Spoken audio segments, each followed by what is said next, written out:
Assalamualaikum warahmatullahi wabarakatuh. Jumpa lagi di channel Cahaya Ilmu Nabilatul Zalfa. Bagaimana kabar teman-teman semua? Semoga sehat selalu ya. Kali ini saya membuat video untuk memenuhi tugas ujian tengah semester mata kuliah An-Nathar Al-Arabi. Jadi, yang akan kita bahas pada pertemuan ini adalah moral. Moral itu apa sih? Moral merupakan sesuatu yang ingin disampaikan oleh pengarang kepada pembaca. Kadang-kadang, pengertian dari makna moral ini diidentikan dengan pengertian tema. Walaupun sebenarnya tidak selalu moral dan tema ini pengertiannya mengarah pada maksud yang sama. Kenapa ya moral dan tema itu dipandang memiliki kemiripan? Moral dan tema dipandang memiliki kemiripan karena keduanya merupakan sesuatu yang terkandung. Kemudian dapat ditafsirkan juga diambil dari cerita. Secara umum, moral mengarah pada pengertian atau ajaran tentang baik buruk. Seperti apa? Seperti perbuatan, sikap, kewajiban, dan sebagainya yang diterima oleh khalayak umum. Namun, nggak jarang juga pengertian baik dan buruk ini dalam hal-hal tertentu bersifat relatif. Artinya, suatu hal yang dipandang baik oleh orang yang satu belum tentu sama bagi orang yang lain. Hal ini karena pandangan seseorang tentang moral, nilai-nilai, dan kecenderungan-kecenderungan biasanya dipengaruhi oleh pandangan hidup. Moral dalam karya sastra biasanya mencerminkan pandangan hidup pengarang yang bersangkutan. Bagaimana pandangannya tentang nilai-nilai kebenaran. Nah, hal itulah yang ingin disampaikan kepada pembaca. Lalu, bagaimana jenis dan wujud pesan moral ini?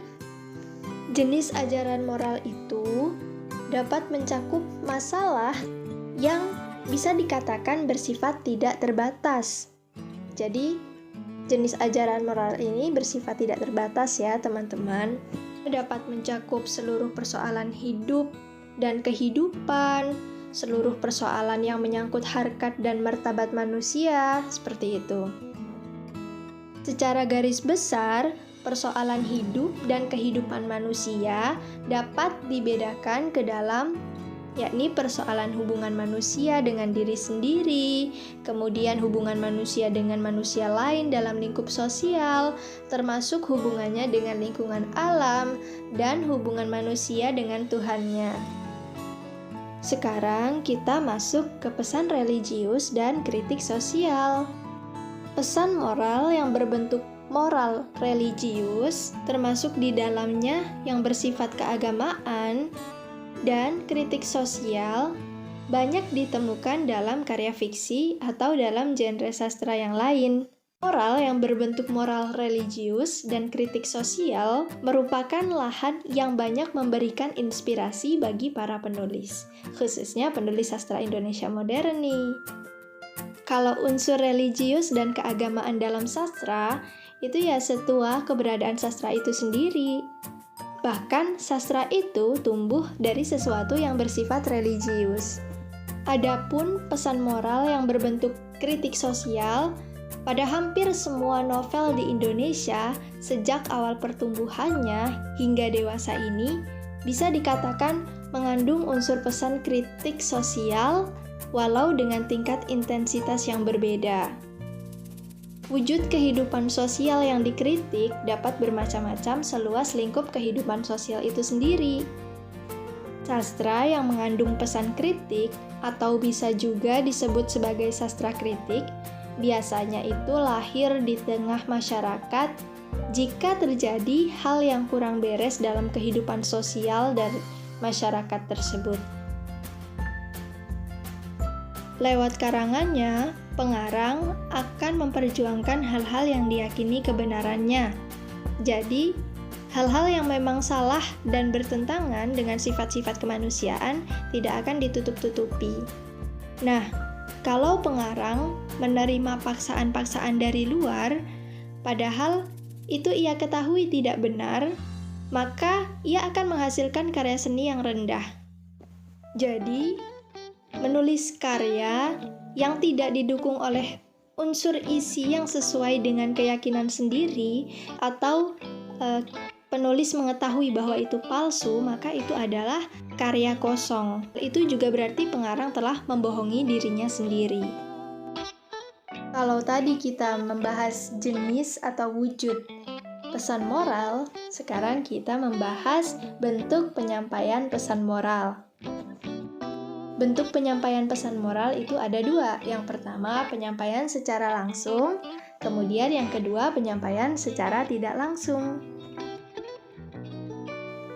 Bentuk penyampaian pesan moral yang bersifat secara langsung bisa dikatakan identik dengan cara pelukisan watak tokoh yang bersifat uraian, telling, atau penjelasan. Jadi dijelaskan watak tokoh si A itu begini, seperti itu. Jika dibandingkan dengan bentuk sebelumnya, bentuk penyampaian pesan moral di sini bersifat secara tidak langsung. Jadi, pesan moral itu hanya tersirat dalam cerita. Pelukisan watak tokoh dengan bentuk penyampaian tidak langsung ini menggunakan teknik ragaan dan showing. Jadi, yang ditampilkan dalam cerita adalah hanya peristiwa-peristiwa, konflik, sikap dan tingkah laku para tokoh dalam menghadapi peristiwa dan konflik tersebut, baik yang terlihat dalam tingkah laku verbal, fisik, maupun hanya terjadi dalam pikiran dan perasaannya. Melalui berbagai hal tersebutlah pesan moral disalurkan. Jadi, jika pembaca ingin memahami dan menafsirkan pesan tersebut, haruslah ia melakukan berdasarkan cerita, sikap, dan tingkah laku para tokoh tersebut. Jadi nggak disebutkan secara langsung nih. Sekian, insya Allah jumpa lagi ya di lain kesempatan. Assalamualaikum warahmatullahi wabarakatuh.